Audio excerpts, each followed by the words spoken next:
Hi there, I'm Kenny Byerly. Right in front of me is the blinding glare of the sun, and right here is my BRZ. Now, when we last spoke, I had just replaced this stock shifter in the BRZ with this, a custom shifter from twistedshifters.com. And it turned out to be so easy that I'm doing it again while talking to you. The trouble is that once this was installed, well, it looked like this. Now, since then, I've done some looking into it. And the problem is that the stock shifter has way more thread depth and can slide all the way onto here, whereas this only has enough thread to slide down to about here.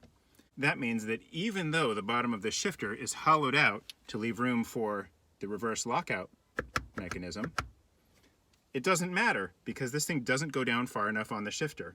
In fact, after talking to the company, I've learned that you can't even drill deep enough into this hole to get it far enough down on the shifter for this lockout clearance to be relevant.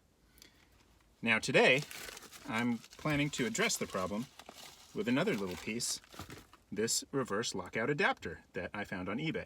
The thing about a reverse lockout adapter like this is that they're actually meant to compensate for a shift knob that doesn't have any reverse lockout clearance. However, because the adapter takes up some of the thread, well, that means that if there wasn't any clearance here, this would sit even higher and make the shift knob that much taller.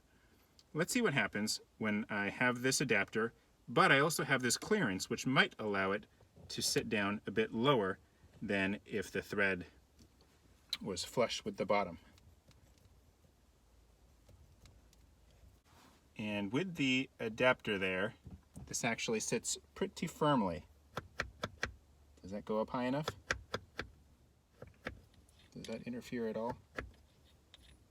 How high is this? Okay, let me hold it up, then screw that down, just to make sure I have all the clearance I could possibly need.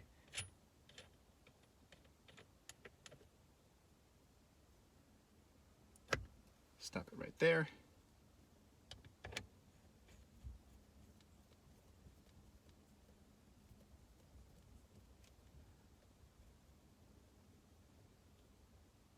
Stop that right here.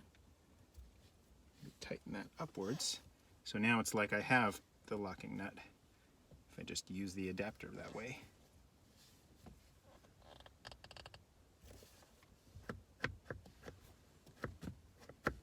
There we go. Lockout. First gear, second gear. And this, in my opinion, is much less stupid looking. Well, I don't know about you, but I would call that a success. And if you wouldn't call it a success, I think you should reevaluate yourself because it seems like you're being needlessly stubborn about doling out the word success. That's all for now. Join me next time I do something really easy and make a video about it. Bye!